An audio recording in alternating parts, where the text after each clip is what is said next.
Hey everyone, it's Joe from GadgetryTech, and this is GT News Episode 3, an unplanned video, especially because I don't do these too often. If you like this format, shoot me a comment below, let me know what you think or what you would change. If you don't like this format or you think it's a waste of time, that's okay too. I have thick skin. Shoot me a comment and let me know what you think. If you're new to the channel and your first time seeing me, thank you so much for stopping by. Please like and subscribe so you can see some future content because I have lots of fun stuff planned this year. So, Episode 3 brought to you by the horrible disappointment of the announcement that came last week from EPOS that the gaming division is shutting down.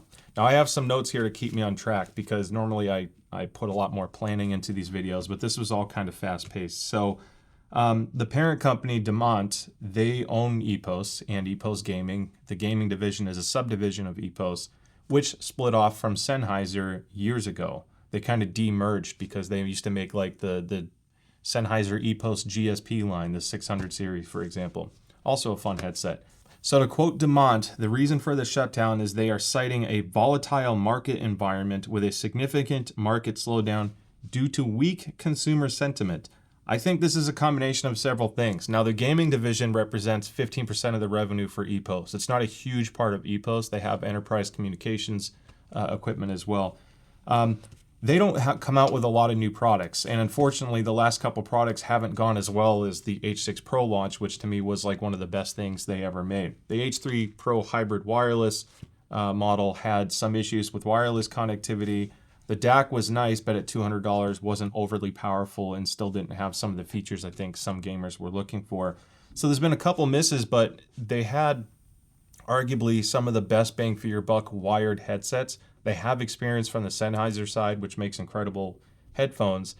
And, I'm saddened by this for a few reasons. So, for one, the people who were affected by the layoffs from EPOS, I'm really sorry if you're watching this and this affected you.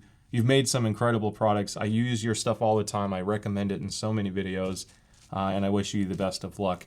SteelSeries and AceZone are also in Denmark. So, if anyone from SteelSeries or AceZone is watching this, take a look at the talent pool that recently increased because there's some really smart people from EPOS looking out for some new line of work. But I'm also sad because you can't just, as of now, you can still buy the H6 Pro, but pretty soon you can't buy headsets like that anymore, or this particular model. It's an amazing headset, and it's the pinnacle of less is more because they didn't add all these bells and whistles. A lot of people will look at the $180 price tag, the retail price of this, and say it's a wired headset, it has no Bluetooth, no wireless, no onboard EQ, etc. But you have to remember there are very expensive headphones out there that don't do any of that either that sound incredible. So this was the less is more approach. It was built exceptionally well. It's very comfortable. The microphone was great. It sounded great. You don't have to EQ this necessarily. Just literally plug it into a controller or your PC or an EPOS DAC and then just get on with it and enjoy your game time. And sometimes that's really the most important fundamental of a gaming headset or audio product are those core principles. And all these extra features like Bluetooth or ANC and onboard EQ, it's not always necessary if it's executing the core vision first.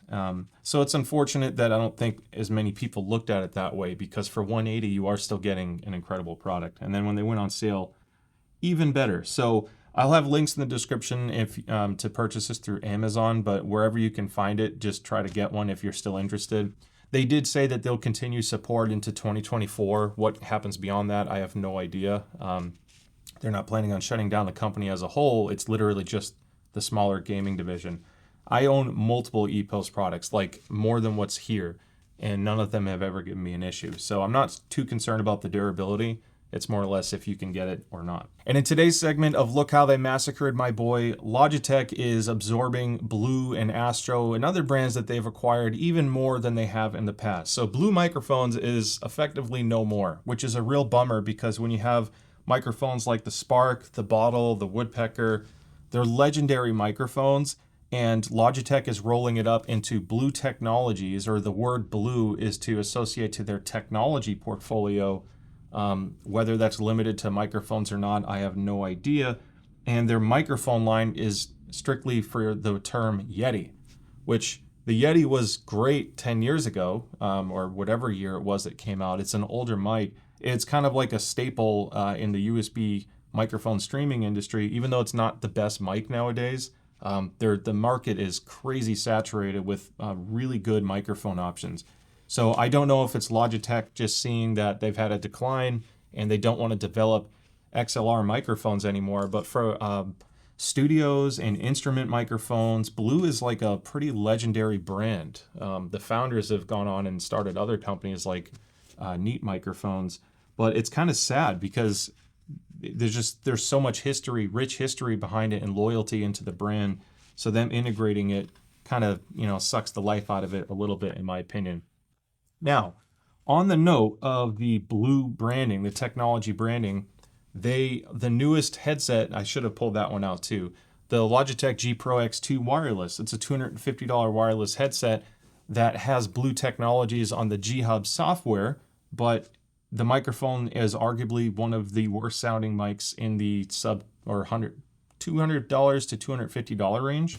When you look at a lot of other wireless headsets, it sounds pretty poor, which is a bummer because I was really hoping that this year, being enough years into the ownership of Blue, we would see a higher end microphone included to go toe to toe with companies like Corsair and now the Razer headsets, which have an excellent microphone. Even the new HyperX Cloud 3 wireless microphone is excellent as well. So it's a really odd issue to be having considering the tech that they own.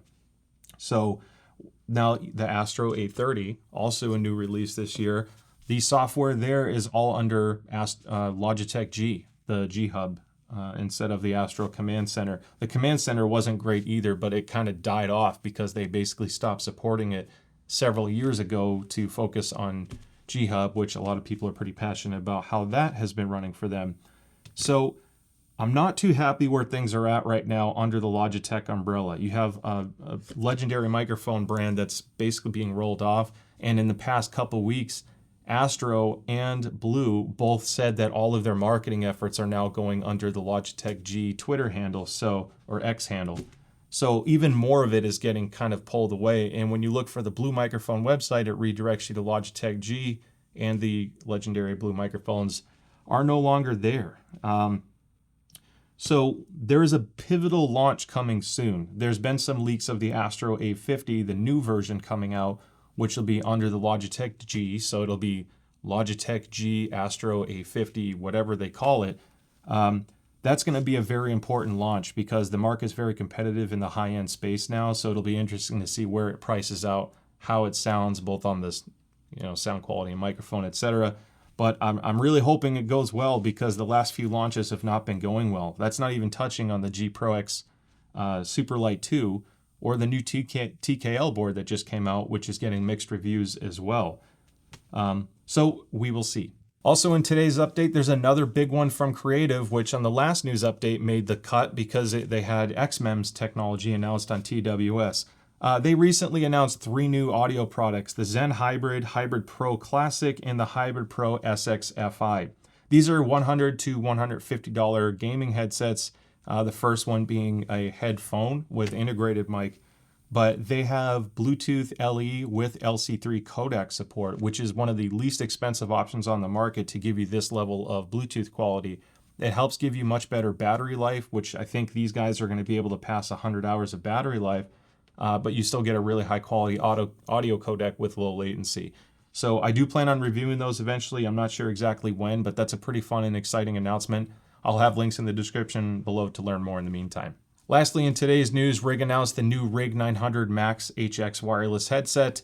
These names keep getting longer, but it debuted at $250. Now, I hope to review this at a later date, but I did want to share this because there's a couple unique features about this. For one, at $250, it puts it square in the very competitive audio segment for gaming, but it has some unique features to help give it some form of differentiation. For one, it comes with a dock, and it works with all platforms. The transmitter is multi-platform compatible, so you can get it to work on Xbox, PlayStation, Nintendo Switch, PC, and mobile.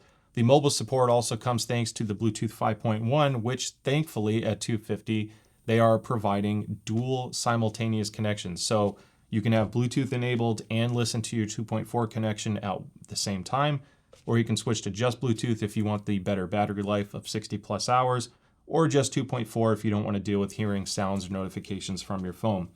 It also has a unique app. So there's an app that'll scan the profile of your head and adjust the sound accordingly. It's a Dolby Atmos tuning program, basically. So hopefully that actually works, because historically when I've tried apps like that from Sony and Creative, it didn't quite do what it was supposed to, and I tend to prefer it without it. But this is the first time I've seen Dolby being used to customize the HRTF, which is the head-related transfer function. It could be a really cool headset and very compelling at $250, considering it has the dock, multi-platform. The Rig 800 that I reviewed in the past is extremely comfortable. So if this is as comfortable as that, has all these features, and sounds good, it actually could be a compelling option at $250. I do plan on reviewing that as well, although it'll probably take about a month. We'll see how fast I can get that review done. But that about wraps up today's news. Hopefully you found this helpful or learned something new about what's going on. Really sad to open with the EPOS announcement. That to me was just kind of like a devastating blow in the audio side of things of gaming. But don't forget to like and subscribe. I'd love to see you at the next video. Stay safe, and I'll see you next time. Bye.